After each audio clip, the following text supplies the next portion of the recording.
It's not about love. The Trumps are truly delusional. I saw a thing with Trump the other day, and he had like a from the heart moment. And so Trump goes like this. He's like, I was reading that my son, this beautiful little boy, might go to jail.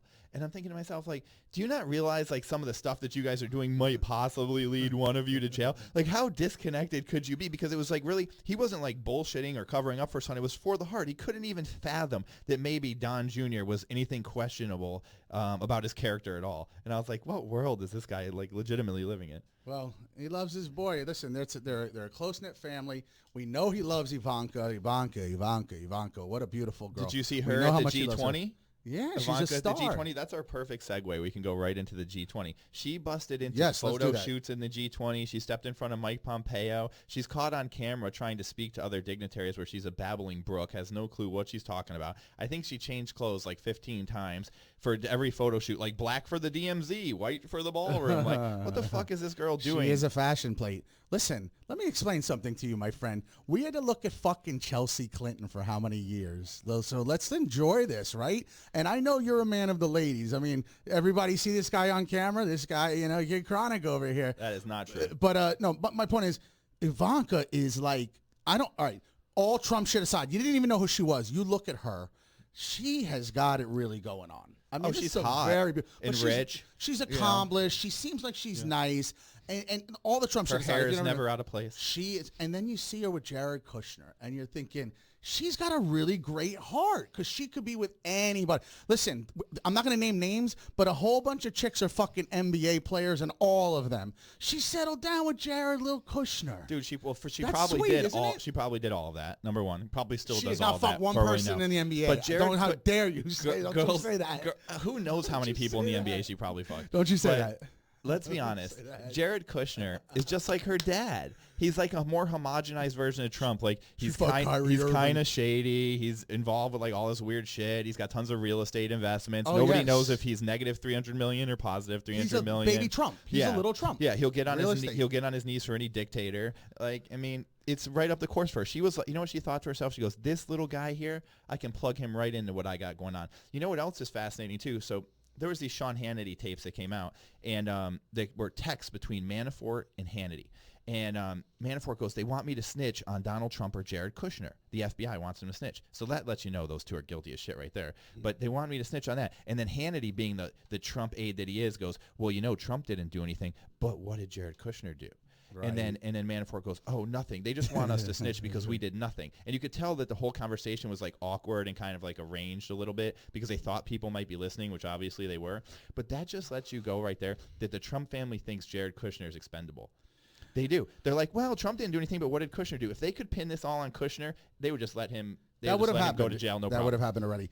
You were talking about the G20. So Trump goes to the G20. If people don't know, the G20 is basically the 20 biggest nations in the world that matter more than all the other nations. Unfortunately, as we love to be in a utopian society here in America where everything is equal and everything is fair, yet we hold a whole fucking G20 where 20 countries are better than all the fucking others of you. It used to be like the G7, and then it went to the G8, and then I think even that's has to become so somebody inclusive. Just let Russia back in because Russia wasn't in for a while.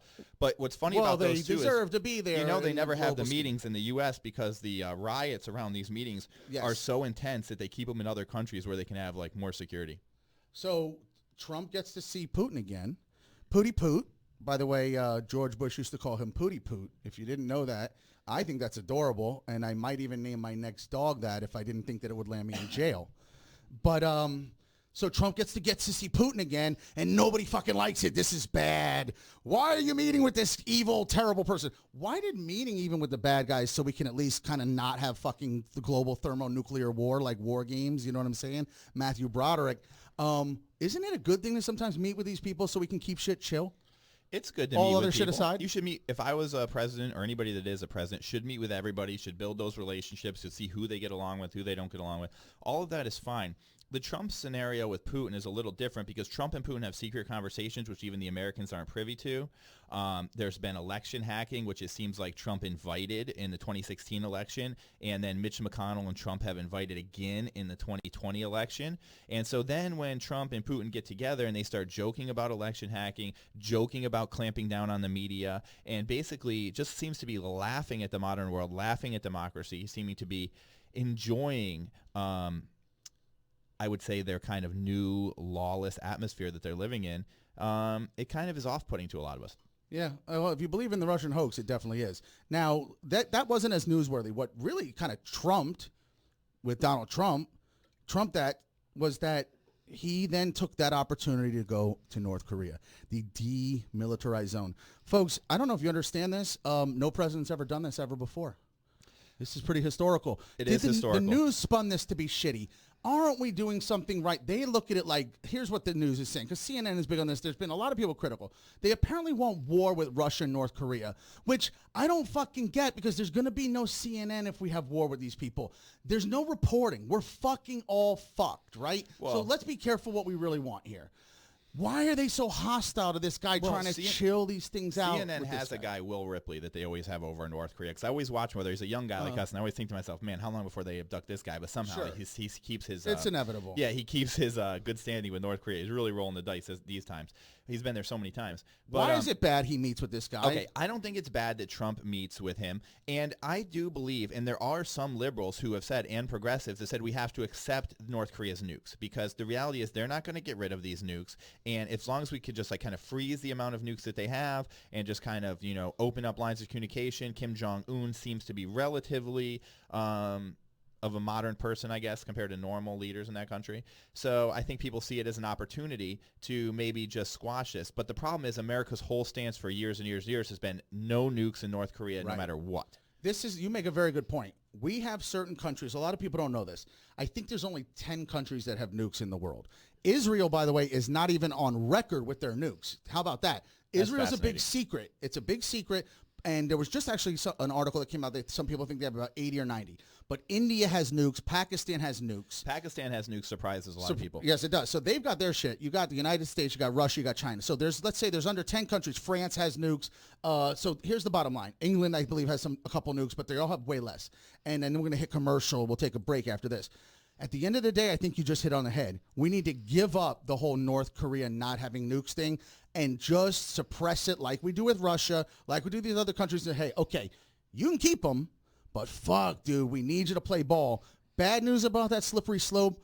Iran may expect the same thing. It's like, whoa, you just let this regime have it, then let us have it, and we'll play ball the same way everyone else is playing ball. Moving it opens a slippery slope, right? Into an open nuclear future, I think. But that's okay, because guess what? Nukes are yesterday's war. Nobody wants to use them. I mean, knock on wood, hopefully there's not a nuclear war soon. Sure. But nobody seems to want to use them. Technology is moving war into a whole different thing. It's kind of going online, onto the electrical grid, different things that they can do. So I don't see the value in nukes. I think when countries produce the nukes, it does get them on the map, but then they have the burden of taking care of the nukes. So North Korea, successful job at getting themselves on the map, but now they're going to have to take care of the nukes. They're going to have to modernize.